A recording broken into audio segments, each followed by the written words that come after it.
नमस्कार विद्यार्थी मित्रांनो. इन्फिनिटी अकॅडमीच्या यूट्यूब प्लॅटफॉर्मवरती मी स्वप्नील भंडारे आपलं मनस्वी स्वागत करतोय. आणि एक अपडेट घेऊन आलेलो आहे एका महानगरपालिकेसंबंधी. महानगरपालिका आहे पनवेल महानगरपालिका. हिवाळी अधिवेशनामध्ये काही प्रश्न या ठिकाणी आमदार त्या संबंधित मंत्र्यांना विचारत असतात आणि त्यामधून आपल्याला आपल्या स्पर्धा परीक्षा करत असलेल्या विद्यार्थ्यांसाठी जी काही महत्त्वाची अपडेट असते, महत्त्वाची माहिती असते, ती मी या प्लॅटफॉर्मवरून आपल्यापर्यंत पोहोचवत असतो. मग ही पनवेल महानगरपालिका संबंधी काय महत्त्वाचे अपडेट आहे ते आपण या ठिकाणी थोडक्यात बघणार आहोत. तत्पूर्वी इन्फिनिटी अकॅडमीच्या प्लॅटफॉर्मवरती एक सरळ, आपण जर स्पर्धा परीक्षेचा अभ्यास करत असाल तर एक बॅच आहे सर्व सरळ सेवा आणि महानगरपालिका भरती या नावाने. ही बॅच आपण ऑनलाईन रेकॉर्डेड बॅच आहे, 999 रुपयामध्ये आहे. यामध्ये मराठी, इंग्रजी, अंकगणित, बुद्धिमत्ता आणि सामान्य हे तुम्हाला शिकवलं जाणार आहे. 1 वर्षाची व्हॅलिडिटी आहे, अनलिमिटेड वॉच टाइम आहे, 100+ टेस्ट तुम्हाला मिळतील. या बॅच बद्दल अजून काही माहिती हवी असेल तर 8530121002 या नंबरवरती आपण कॉल करून माहिती घेऊ शकता. विद्यार्थी मित्रांनो, काय महत्त्वाचे अपडेट आहे ते आपण बघूया. पनवेल महानगरपालिका विविध संवर्गातील रिक्त पदे भरण्याबाबत खुलासा करावा, असा एक विक्रांत पाटील म्हणून आमदार आहेत आणि सन्माननीय उपमुख्यमंत्री साहेब श्री एकनाथ शिंदे साहेबांना हा प्रश्न केलाय. कारण त्यांच्याकडे नगर विकास जे खातं आहे ते त्यामुळे त्यांच्याशी रिलेटेड आहे.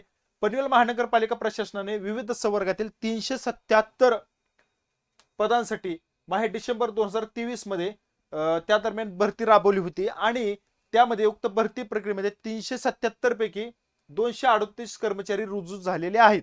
मग आता 238 रुजू झाले, पण 81 पदे रिक्त आहेत, पण 2024 मध्ये निदर्शनास आलेले. पण हे खरे आहे का, असा प्रश्न विचारलेला आहे.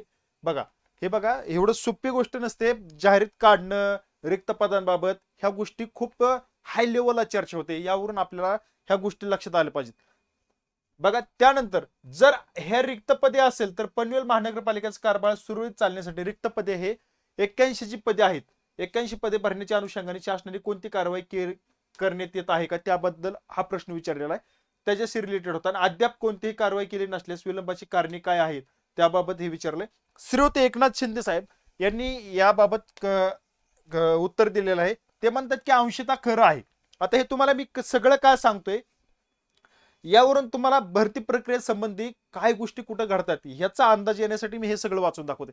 नाहीतर मी सांगितलं असतं की हे जे आमदार आहेत विक्रांत पाटील साहेबांनी श्रीयुत एकनाथ शिंदे सरांना त्यांच्याकडे नगरविकास खाता असल्यामुळे त्यांना हा प्रश्न विचारला की पनवेल महानगरपालिका संबंधी असं एक 1.5 मिनिटामध्ये तुम्हाला सांगितलं असतं. परंतु त्याच्या पाठीमागचं हे रिझन आहे. बघा, समजून घ्या. पनवेल महानगरपालिका ही सरळ सेवा भरती 2023 ला झालेली आहे आणि 41 संवर्गातील 377 पदांसाठी ही भरती झाली होती. आणि ऑनलाईन परीक्षेत प्राप्त गुणांक्रमे प्रवर्ग न्याय सामाजिक समांतर आरक्षणानुसार विचार घेऊन निवड यादी आणि प्रत्यक्ष यादी सुद्धा या ठिकाणी प्रसिद्ध करण्यात आली होती, असं सूचना दिली. आणि 291 उमेदवारांना नियुक्ती दिली आणि राजीनामा त्यानंतर काही रुजू झाले. 47 कर्मचाऱ्यांचा राजीनामा परत स्वीकृत झाला असल्याने आज मितीस 244 कर्मचारी या ठिकाणी सेवेत कार्यरत असून 133 पदे रिक्त आहेत. बघा, आपल्याला वरती 81 समजली होती, पण उत्तरात किती आलेत पद, आज तागायत 133 पदे या ठिकाणी रिक्त झालीत. शासन निर्णय काय सांगतोय बघा. प्रशासन विभाग 4/5/2023 चा शासन निर्णय जो आहे तो या 2022 चा आहे. तो तयार करण्यात आलेल्या निवड सूचीतील उमेदवार उपलब्ध होत नसल्याने आज मितीच 102 पदे या ठिकाणी रिक्त ठेवावी लागत असून निवड सूची व्यापकच झाल्याने 13 पदे रिक्त ठेवावी लागत आहेत. 18 पदांवरती निवड प्रक्रिया सुरू आहे. अजूनही निवड प्रक्रिया या ठिकाणी सुरू आहे. पनवेल महानगरपालिका भरती प्रक्रिया अद्यापही सुरू असून सद्यस्थितीत पात्र उमेदवारांना हजर करून घेण्याची प्रक्रिया चालू आहे. सदर प्रक्रिया पूर्ण होता सर्व कार्यरत रिक्त पदांचा आढावा घेऊन पुढील कारवाई करण्यात येईल आणि प्रश्न उद्भवत नाही असं त्या ठिकाणी सांगितलेलं आहे. परंतु आता जो नवीन GR आलेला आहे त्याच्यामध्ये सांगितलं की 2 वर्षापर्यंत निवड यादी. आता जाहिरात प्रसिद्ध झाल्यापासून 2 वर्षापर्यंत ही प्रत्यक्ष यादी चालेल. ओके, ठीक आहे. हे जर 2 वर्ष पूर्ण झाली तर ही पदे हायासी पुढे वर्ग होऊन त्यावरती नवीन जाहिरात या ठिकाणी येऊ शकते. मग नवीन जाहिरात, मग त्याच्यामध्ये 133 पदे येतील.